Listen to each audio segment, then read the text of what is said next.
चलिए फिजिक्स में विविध करवा लेते हैं ना। जब तक यहाँ का लड़का सब ना साइंस नहीं पढ़ना चाहता है, पता नहीं साइंस पढ़ता है अपने से पढ़ लेगा। साइंस से में टफ है, अपने से पढ़ लेंगे। मतलब अभी जाके पढ़ता है अपने से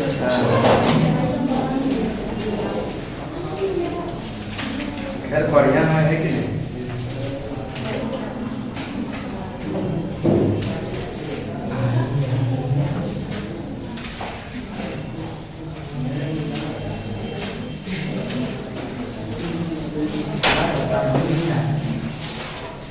चलिए आगे आइए, ठीक है। आप लोग पीछे उतना जगह क्या बैठते हैं? अच्छा ठीक है, बैठिए बैठिए बैठिए। ठीक लग रहा है? हाँ ठीक है। चलिए पेज नंबर 279 निकालेंगे, ठीक है। और इसमें प्रिंटिंग प्रेस तक शायद हो गया था।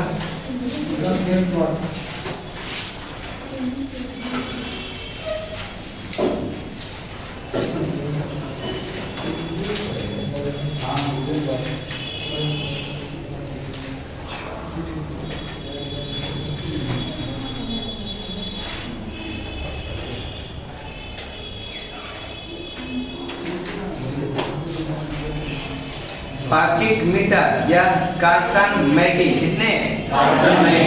Pocket meter Carlton Magee, Carlton पॉस्चराइजकरण ये है लुई पास्चर। पॉस्चराइजेशन का किसने? Louis Pasteur. रडार का रॉबर्ट वाटसन, ठीक है, रॉबर्ट वाटसन। प्रिंटिंग टेलीग्राफ का डेविड एडवर्ड लूज, ठीक है, डेविड एडवर्ड।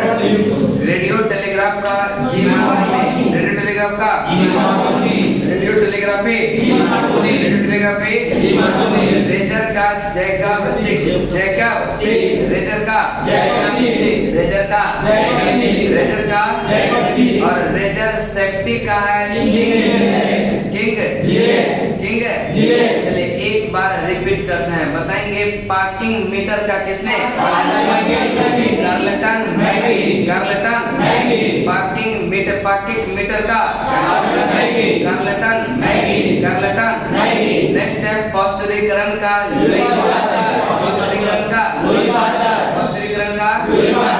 रडार का रॉबर्ट वाटसन। नेक्स्ट है प्रिंटिंग टेलीग्राफ का डेविड एडवर्ड। नेक्स्ट है रेडियो टेलीग्राफी का जी मार्कोनी। रेडियो टेलीग्राफी का और रेजर का जैकब सिक। रेजर सेफ्टी का रेजर सेफ्टी का नेक्स्ट है रेफ्रिजरेटर हैरिसन रेफ्रिजरेटर का हैरिसन रबर का यह फॉर्म डनलप, यह rubber company Dunlop rubber tyre का थॉमस हॉनकॉक रबर जो है जलरोधी का चार्ल्स मैकिन्टोश। चलिए एक बार रिपीट बताएंगे, pocket meter Carlton Magee, pocket meter पॉस्चरीकरण का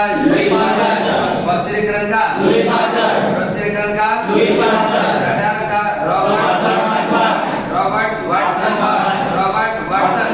printing telegraph David Edward. Next चलता है रेडियो टेलीग्राफी का रेडियो टेलीग्राफी और रेजर विद्युत वाला जैकब रेजर सेफ्टी का रेजर सेफ्टी का रेफ्रिजरेटर हैरिसन और रबर पौधे का यह दूध या foam Dunlop rubber company. Next है रबर टायर का थॉमस रबर जलरोधी का किसने? Charles Macintosh.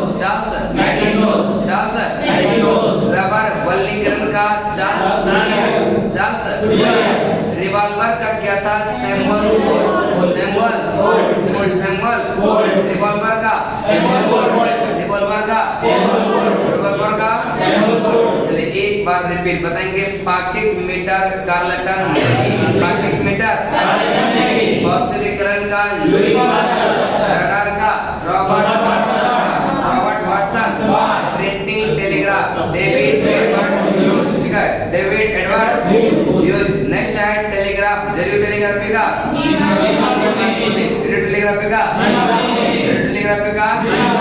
और रेजर विद्युत बल्ब जैकब और रेजर किंग जिलेट किसने? रेजर का किसने? King Gillette. किंग रेफ्रिजरेटर का हैरिसन और रबर या फोम का Dunlop rubber company rubber tyre का थॉमस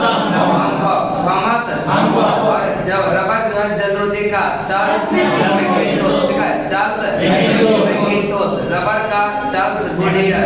रबर वर्णीकृत का रिवॉल्वर का सैमुअल फोर्ड। रिवॉल्वर का चलिए आगे निकालेंगे। आपका फिजिक्स कहाँ तक हो गया था?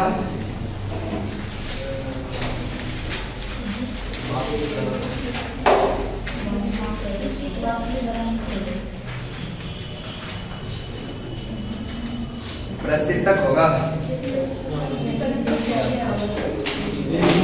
गलन की उपतुष्माय से तो हो गया था। देखिए प्रसिद्धक में वाष्पीकरण द्वारा ठंडक उत्पन्न किया जाता है। पेज नंबर है 261। वाष्पीकरण हो गया था। वाष्पीकरण समझ में आया था ना? बॉइलिंग पॉइंट समझ में आया था। चलिए आगे चलते हैं। प्रशीतक। ठीक है, प्रशीतक में वाष्पीकरण के द्वारा ठंडक उत्पन्न की जाती है। तांबे की एक वाष्प कुंडली में द्रव फ्रियोन भरा जाता है जो वाष्पीकृत होकर ठंडक उत्पन्न करती है। वाष्पीकृत होकर क्या होता है? ठंडक उत्पन्न करती है। उसके बाद है अपेक्षा यह अपेक्षिक आर्द्रता किसी यह दिए हुए ताप पर वायु के यह किसी आयतन में उपस्थित जलवाष्प की मात्रा तथा उसी ताप पर जो है उसी आयतन की यह वायु को संतृप्त करने के लिए यह आवश्यक जलवाष्प की मात्रा के अनुपात को ही क्या कहते हैं? अपेक्षिक आर्द्रता। और इस अनुपात को 100 से गुना करते हैं क्योंकि अपेक्षिक आर्द्रता के प्रतिशत में व्यक्त किया जाता है। इसकी कोई इकाई नहीं होती। अपेक्षिक आर्द्रता की कोई इकाई नहीं होती। अपेक्षिक आर्द्रता मापने के लिए हाइग्रोमीटर क्या होता है? अपेक्षिक आर्द्रता को मापने के लिए और नियत जलवाष्प पर ताप बढ़ने पर अपेक्षिक आर्द्रता घट जाती है। ओस बनने के लिए 100% अपेक्षिक आर्द्रता होनी चाहिए। ओस बनने के लिए 100% अपेक्षिक आर्द्रता। नेक्स्ट है वातानुकूलन, जिसको कहते हैं एयर कंडीशनर। ठीक है, और सामान्यतः मनुष्य के स्वस्थ व अनुकूल जलवायु के लिए निम्नलिखित परिस्थितियां होनी चाहिए। मनुष्य को स्वस्थ रहने के लिए क्या क्या परिस्थितियां होना चाहिए? यह पहला तो है ताप जो है 23 से 25 डिग्री। कितना होना चाहिए? 23 से 25 डिग्री। 23 से और अपेक्षिक आर्द्रता 60 से 65%। कितना है?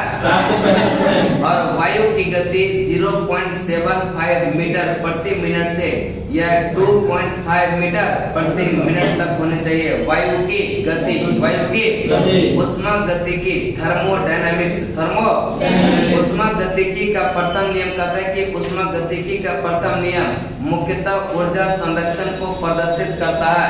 उष्मागतिकी का प्रथम नियम प्रदर्शित करता है किसको? ऊर्जा संरक्षण को। इस नियम के अनुसार किसी निकाय को दी जाने वाली उष्मा दो प्रकार के कार्य में व्यय होती है। एक तो है निकाय के आंतरिक ऊर्जा में वृद्धि करने में और जिससे कि निकाय का ताप क्या होता है? बढ़ता है। और दूसरा है बाह्य कार्य करने में। बाह्य कार्य समतापी प्रक्रम करे कि जब किसी निकाय में कोई परिवर्तन इस प्रकार हो कि निकाय का ताप पूरी प्रक्रिया में क्या हो, स्थिर रहे, उस परिवर्तन को कहते हैं समतापी। यह परिवर्तन क्या कहते हैं? उसके बाद है रुद्धोष्म। क्या है? रुद्धोष्म। कि यदि किसी निकाय में यह कोई परिवर्तन इस प्रकार हो कि पूरी प्रक्रिया के दौरान निकाय ना तो बाहरी माध्यम को उष्मा दे और ना ही उसमें कोई उष्मा ले, तो इस परिवर्तन को क्या कहते हैं? यह रुद्धोष्म परिवर्तन। क्या कहेंगे? और कार्बन डाइऑक्साइड का अचानक प्रसार होने पर यह शुष्क बर्फ के रूप में बदल जाती है। यह क्या होता है? रुद्धोष्म परिवर्तन का ही उदाहरण है। ऊष्मागतिकी का दूसरा नियम कहता है, ऊष्मागतिकी का प्रथम नियम ऊष्मा के प्रवाहित होने की दिशा को नहीं बताता। ऊष्मागतिकी यह द्वितीय नियम ऊष्मा के प्रवाहित होने की दिशा को व्यक्त करता। यानी ऊष्मागतिकी का जो दूसरा नियम है वह ऊष्मागति का यह प्रवाहित डायरेक्शन को दर्शाता है। और इस नियम के दो कथन के रूप में व्यक्त किया जाता है जो निम्न है। पहला है केल्विन के कथन के अनुसार ऊष्मा का पूर्णतः कार्य में परिवर्तन क्या है? असंभव है। और यह क्लॉसियस के कथन के अनुसार ऊष्मा अपने कम ताप पर वस्तु से अधिक ताप की वस्तु को क्या होता है? प्रवाहित नहीं हो सकती। प्रवाहित नहीं हो सकती। चलिए इसके बाद जो है पहले यह याद करते हैं, उसके बाद जो है ठीक है कि द्रव के खुली सतह से प्रत्येक ताप पर यह धीरे धीरे द्रव का क्या होता है? वाष्प में बदलना। यानी वाष्पीकरण बताए थे कि जो 100 डिग्री सेल्सियस के पहले ही वाष्प में बदलना शुरू हो जाता है वह कहलाता है क्या? वाष्पीकरण। क्या कहलाता है? वाष्पीकरण। प्रशीतक में वाष्पीकरण द्वारा क्या होता है? ठंडक उत्पन्न किया जाता है। प्रशीतक में जो है किसके द्वारा? वाष्पीकरण के द्वारा ही क्या होता है? ठंडक उत्पन्न किया जाता है। ठंडक उत्पन्न। और तांबे की एक वाष्प कुंडली में कौन सा द्रव भरा जाता है? यह फ्रियॉन। कौन सा? फ्रियॉन। तांबे की जो है यह वाष्प कुंडली में कौन सा द्रव भरा था? जो वाष्पीकृत होकर क्या होता है? ठंडक उत्पन्न करती है। ठंडक उत्पन्न। अब जो पानी अगर कहेगा कि 100 डिग्री सेल्सियस पर गर्म होकर वह क्या हो रहा है? वाष्प में बदल रहा है, इसका मतलब वहाँ पर क्या कहलाता है? क्वथनांक कहलाता है। क्या कहलाता है? यह क्वथनांक। क्या कहलाता है? और जो 100 डिग्री सेल्सियस से कम ताप पर ही यह पानी क्या होता है? वाष्प में बदलने लगता है। उसको क्या कहते हैं? वाष्पीकरण कहते हैं। क्या करेंगे? वाष्पीकरण। अब वाष्पीकरण से संबंधित एक दो फैक्ट है, ठीक है, उसको थोड़ा सा देख लेंगे। पहला है अगर तापमान बढ़ेगा, ठीक है, टेम्परेचर अगर बढ़ेगा यह वाष्पीकरण की दर जो होगा, ठीक है, यह वाष्पीकरण की दर यह भी क्या होगा? यह तेज होगा। जितना ज्यादा यह टेम्परेचर बढ़ेगा, धूप में कपड़ा को सुखाएंगे और यह छाया में सुखाएंगे तो जल्दी कौन सा सूखेगा? धूप में। इसका मतलब टेम्परेचर बढ़ाए तो वाष्पीकरण की दर क्या हो गया? तेज हो गया।